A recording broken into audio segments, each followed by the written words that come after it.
Hey everyone, it's been a while, but I'm here today to set the record straight on the Aberrus set bonus coming for us in 10.1, where I may or may not have been seen saying that it was a war crime. Obviously, things have changed since then, and I really needed to get this out there beforehand just in case anyone actually sees how good it is now and they start to think it was some elaborate psyop.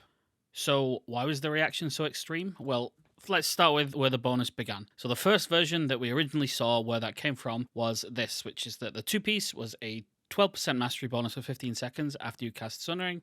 And then there was a variable 4-piece in which if you hit a single target, you got a physical damage buff. And if you hit 2 or more targets, you got a Chain Lightning buff that also refunded Maelstrom. So this bonus, the 2-piece is whatever. It's a harmless boost, but the 4-piece was what really did the damage.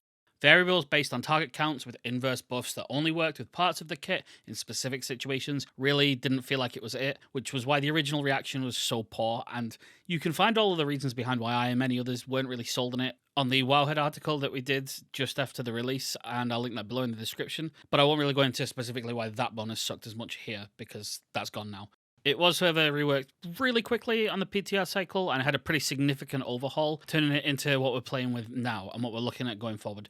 Instead, it now gives twice the amount of mastery at 24% for 15 seconds after the Sundering cast, which is quite a lot. But that was never really the main issue. It was all in the 4-piece, which has instead been changed to a universal buff that we get whenever we cast Sundering, which is a 30% buff to both fire and physical, opening up both builds, and also making your next 3 Chain Lightning casts deal 100% bonus damage and refund 50% of the Maelstrom stacks consumed. So, is it a war crime anymore? No, it's just straight up better, and it is a good bonus that you probably should be looking forward to. In fact, I wouldn't be surprised if it catches some strays and gets hit by a nerf before it actually reaches life. But we're going to go into more detail about that now. So, the 4-piece being changed to unlock fire on top of physical meant that the build issue that was being created by the first one is now gone. It now works for elementalist and physical builds. That makes it really useful. It also no longer guarantees the overflow from spending the Chain Lightning. You can now sort of piecemeal it, and you also get 3 Chain Lightnings that are really amped. So that is really good for AoE purposes especially, but it also has some single target applications as well. So, taking the bonuses as a whole, I'm just going to go over really what my takes are on what I think it's going to be like going into 10.1 and using this compared to the live bonus that we've had in Tier 29. To caveat all of this, there are some pretty significant talent changes that are also at play with some of these estimates, so don't expect a one-to-one with your live experience, and I'll hopefully do a companion video talking about those because I think they're flying under the radar for a lot of people. But since this is just about the impact of the set itself, let's get into that.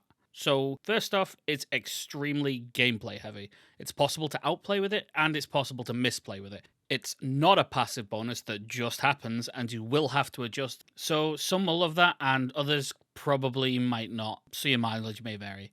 There are some complications with your rotation flow each time you cast it, because you're flooded with procs and things that you need to do right now that leads to inevitable waste. Often you'll find yourself in situations where you have to quickly pick which is the thing you're willing to sacrifice in high intensity moments, things like hailstorm stacks or the like. In tandem, there's also now a bit more drought in between the Sundering windows, especially with the loss of Tier 29. A quick tangent here of praise that both Tier 29 bonuses did an excellent job as training wheels because enhancement at the start of the expansion can sometimes be pretty slow, so the extra Maelstrom it injected was sorely needed and you will miss it. Hint hint, make them talents. Anyway, I suspect, especially for those newer to the spec, expect some whiplash having to adjust to a slower up-down resource management cycle and gameplay, and you'll need to adjust how to play this bonus alongside everything else because of that misplay factor that's coming in. On the positive side though, it does add in additional burst no matter the build, and it's pretty front-loaded, so the general WoW rule of thumb that if it's burst it's better really does apply here. Also, all of the 4-piece refunds that you get from the Chain Lightnings do give cooldown reduction to your wolves as well, which is a nice free added bonus, encouraging you to spend them. When it comes to single target, this is where you'll probably feel the drought that I mentioned the most from the loss of Tier 29. The addition of having to juggle the 3 Chain Lightning charges inside Sundering adds a lot of extra pressure to generate and spend, which in turn does make it highly likely that something like Hailstorm efficiency or your Elemental Blast charges may fall to the wayside, but by and large we're looking at a solid additional 1-2% extra at least over the current tier, excluding the other talent changes that do come into play, just that it's dealt in bursts. In AoE, on the other hand, the bonus I would cautiously say is a significant gain, somewhere in the region of maybe 10%, depending on what you choose to play in 10.1 compared to our live set. And even better, just like everything else, it's extremely bursty. And you also don't feel the resource peaks and valleys as much because of the other tools for generation enhancement has in AoE. So it adds another thing to stack on top of our already strong other frequent burst windows.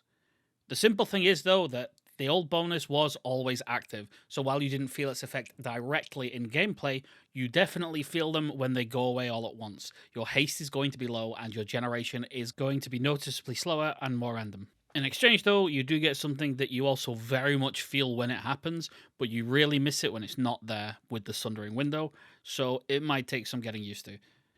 The biggest downside for me, though, that still remains, it really does just boil down to it pulling Sundering away as a tool that we can hold for CC, which is something we've been doing a lot in Mythic Plus, for example. This just gives so much damage in such a desirable way that holding it looks like it's going to be a thing of the past, which does suck in its own way, but on the plus side, we are a spec that has so many other stops that we might just about get away with it. Obviously, all of this is only half the story though right now, because we did get some fairly important talent changes that I mentioned before.